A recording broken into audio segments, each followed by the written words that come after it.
There are many well-publicized true crime cases out there, such as Ted Bundy or John Wayne Gacy. But there are often cases that get lost in the sea of true crime content that are just as deserving of our attention.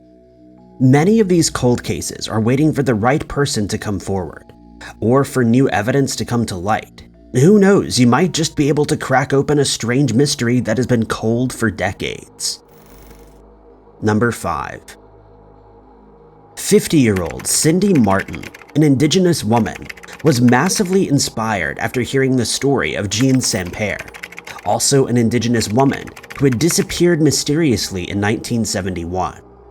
The epidemic of missing Indigenous women is slowly making it to the forefront of the true crime community. However, many cases remain unknown to the public.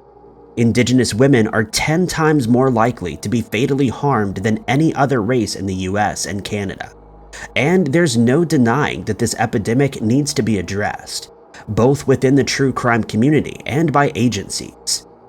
50-year-old Cindy Martin was one of those people who advocated for Indigenous voices and was eager to get involved with various projects to help spread awareness. It's been a story that she knew all too well throughout her life that had inspired her to become an activist. Cindy fought hard to remove barriers and fight the systems in place. That was until she herself mysteriously disappeared, propelling her family into a mysterious, unsolved case of their own. At the time of her disappearance, Cindy was living with her mother in Hazelton, British Columbia, after the breakdown of her relationship. On December 23, 2018, the day started normally for the family, who was getting ready to celebrate the upcoming Christmas holiday. Filled with excitement and festive spirit, Cindy and her mother did a final bit of Christmas shopping and made sure that they had everything they needed for the big meal. At around 9 p.m., Cindy left the family home after receiving a text from her ex-boyfriend. According to reports, her ex-boyfriend had texted her to inform her that his uncle had passed away, and that he would like to see her for some support during this time of grief. Being a warm-hearted and kind person, Cindy agreed and hopped into her car. She drove down Highway 16, which is along the infamous Highway of Tears, and this is when she dropped off the map. The drive to her ex-boyfriend's house was short, but it appears Cindy never made it. Christmas Eve rolled around, and as the morning sun peeked through the curtains, Cindy's mother knew that something was wrong. Her daughter hadn't returned home, and it was very out of character for her to do so. Her family immediately set out looking for her, and their first stop was at the home that she had shared with her ex-boyfriend, who at the time was still living at the property. After making several trips to the home, as nobody was there the first few times, they finally met with the ex-boyfriend, who informed them that he had not seen Cindy. Her car was not parked in the driveway, and she'd not made contact with anyone in her family since the night before. Now her family was extremely worried about her, and along with her ex-boyfriend, they began to search the surrounding area. Later that night, Cindy's car was found abandoned on a bridge. The discovery immediately sent alarm bells ringing, and the RCMP were contacted and summoned to the case. Cindy's car gave investigators few clues to work with. Her laptop, bag, handbag, and keys were all still inside of the car. So where was Cindy? Once the crime scene had been established and details were taken from those closest to Cindy, the missing person investigation was kickstarted, and soon flyers and social media posts popped up around Hazelton, BC.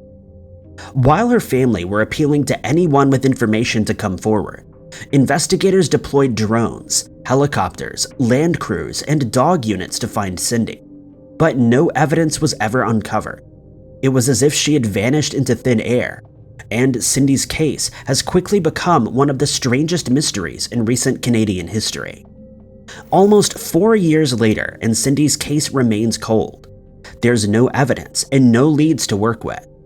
Anyone with information is asked to contact New Hazelton RCMP at 1250-842-5244 or Crime Stoppers at 1-800-222-8477. Number 4.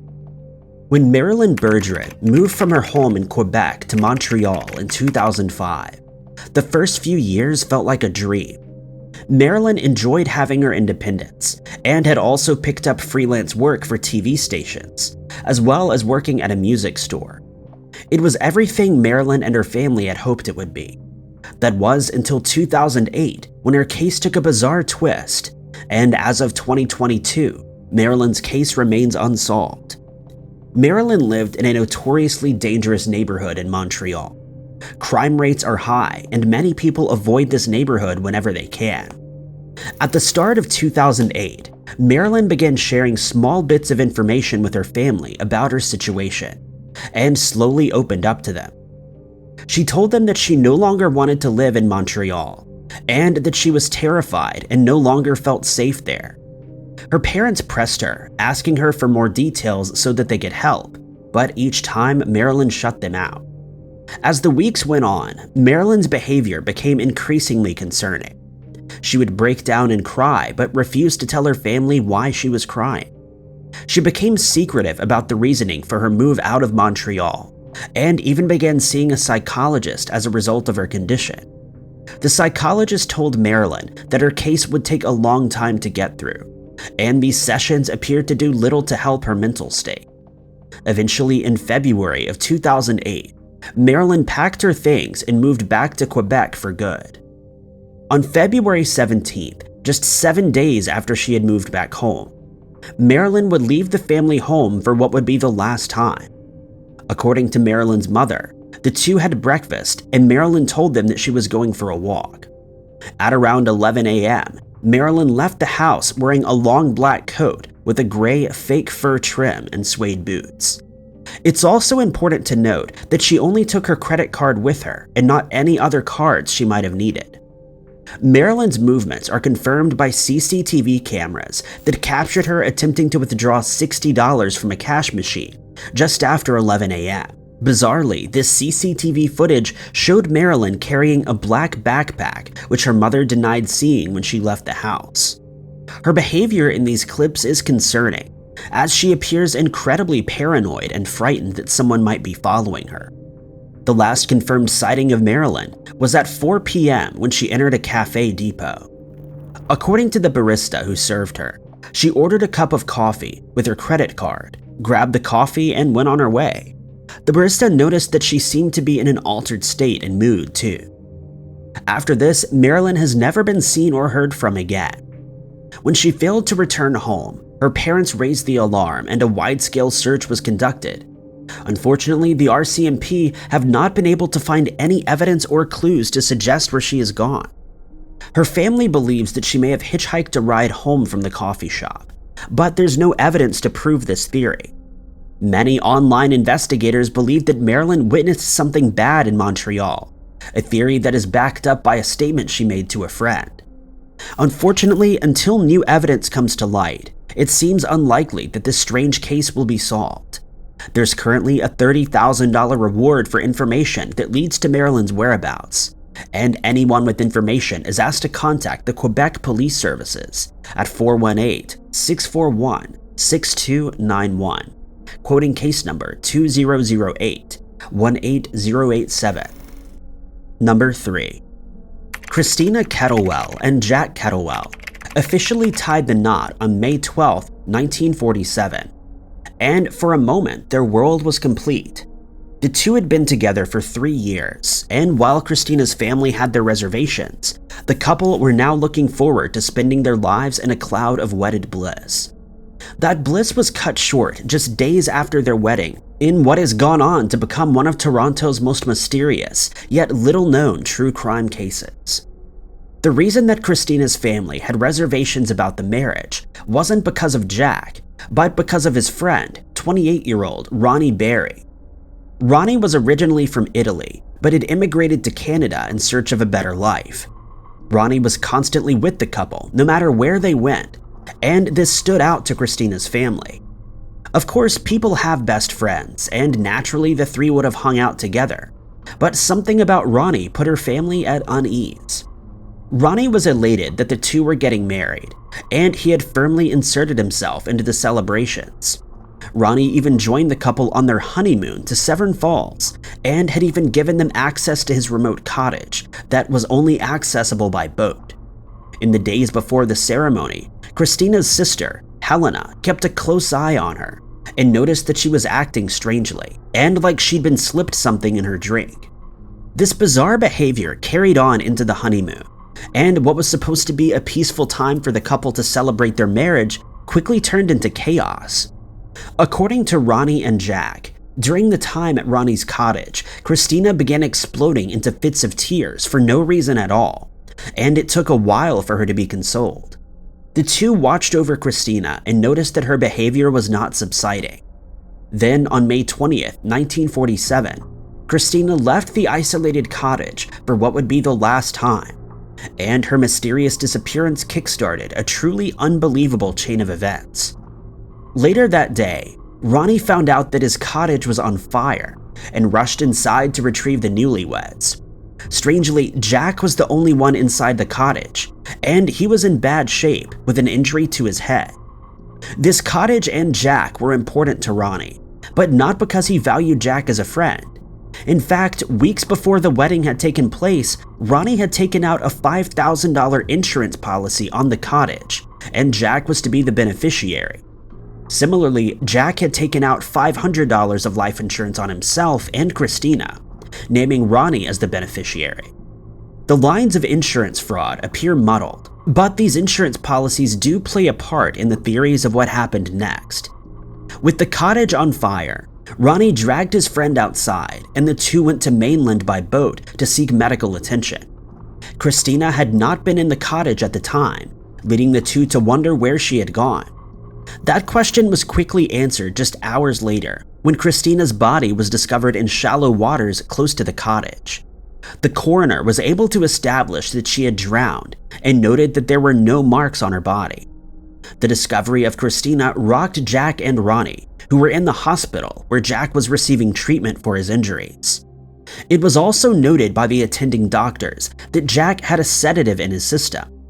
An autopsy would later show that Christina also had the same sedative in her system, and her sister Helena mentioned that in the days before the wedding, Christina appeared to have been in an altered state.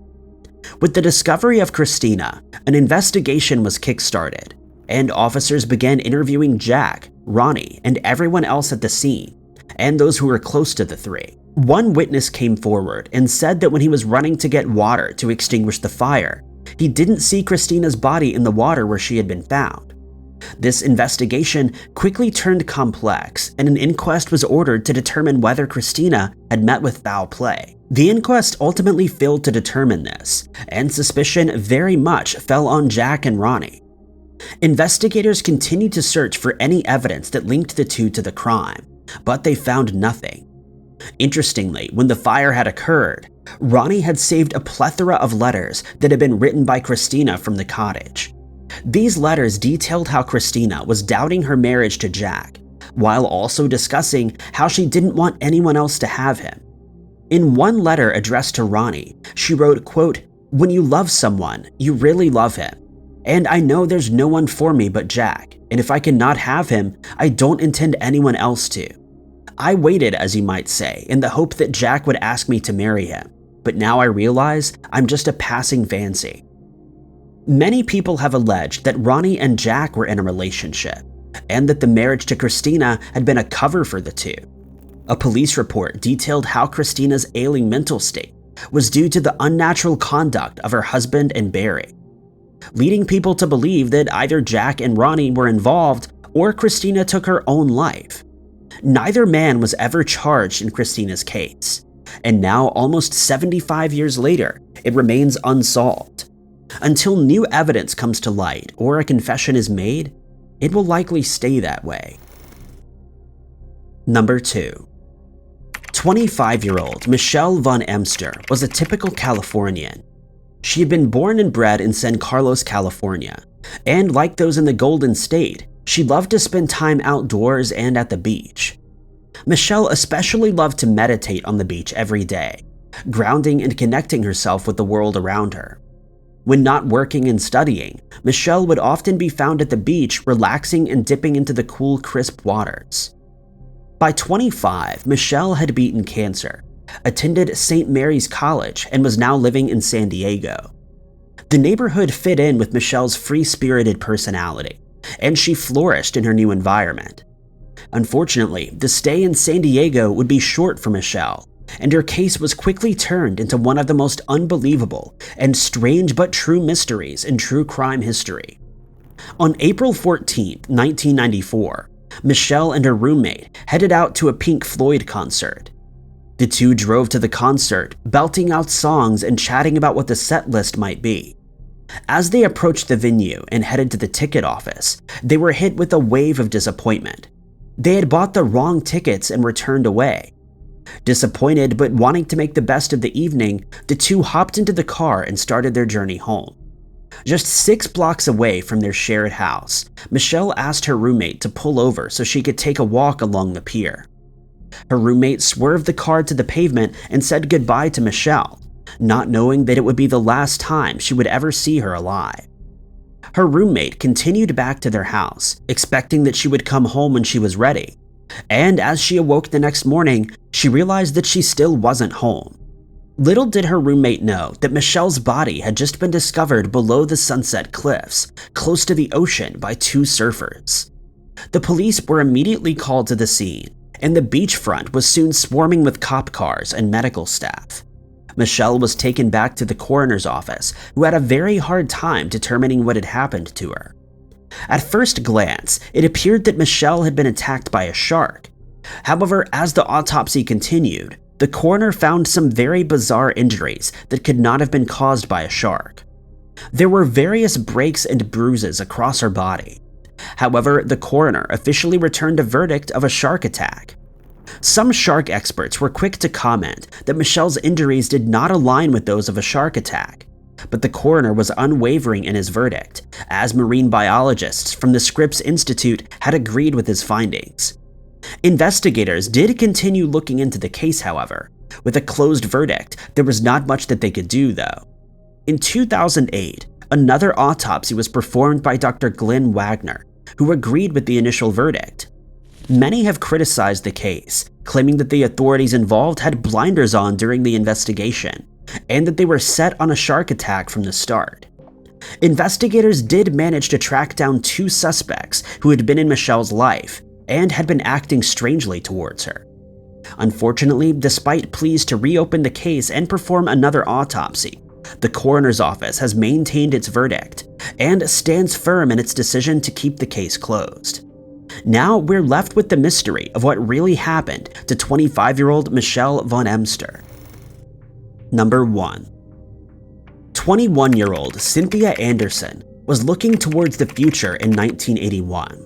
She had taken a job at a legal office and was looking forward to where her career would take her. That was until she began experiencing horrible nightmares, and just a month later, she would disappear under strange circumstances, leaving her case unsolved for over 40 years. Alongside the dreams, other terrifying events began happening around Cynthia, known as Cindy to her friends and family. On the wall opposite of the law firm where she worked in Toledo, Ohio, someone had spray painted the message, "I love you, Cindy," by GW. Naturally, this unnerved Cindy, and she told her colleagues that she didn't even know anyone named GW. The writing was eventually removed months later, only for it to reappear a second time. With the bizarre dreams where she was being taken from the office, and this bizarre message, Cindy began taking more safety precautions, such as locking the office door when she was alone, and her bosses even fitted her with an emergency alarm. Unfortunately, these systems either failed or were bypassed on the morning of August 4th, 1981. By the afternoon of August 4th, the lawyers had entered the office to find that it was empty. Cindy worked in the early mornings when the lawyers were busy elsewhere, leaving her alone in the office. If she needed to step out for whatever reason, the doors would be locked and the phones would be placed on hold. The 2 lawyers scoured the office looking for Cindy, or for a note that might mention where she had gone, but there was no sign of her. All that was left behind was the book that she had been reading that had been turned to a particularly graphic part of the story. Sensing that something wasn't quite right, the lawyers contacted the police, who raced over to the office. Investigators found that Cindy's car was still in the car park, but her keys and handbag were missing. There was no sign of a struggle and no indication of what could have happened to her. Investigators followed down as many leads as possible to quickly find themselves at a dead end. As the days rolled into weeks, there was still no sign of Cindy, and no credible leads had been brought forth. That was until a mysterious phone call came into the police department. On the other end of the line was a woman in a hushed voice, telling investigators that Cindy was being held in the basement of a white house which belongs to a family that owns the adjoining house. Unfortunately, the caller did not give investigators any more information, and to this day, the identity of this mysterious caller has never been revealed. The 41st anniversary of Cindy's disappearance is fast approaching, and her surviving family members hope that this year will be the year that they get the answers they've been searching for. Anyone with information is asked to contact Detective Vincent Morrow of the Toledo Police Department at 419-245-3340, quoting case number 150-4770. Thank you guys so much for watching. If you liked this video, be sure to hit that like button. Also, don't forget to subscribe and click that notification bell to keep up to date with all of our future uploads. But my name is Ty Knotts, and I'll catch you guys in the next video.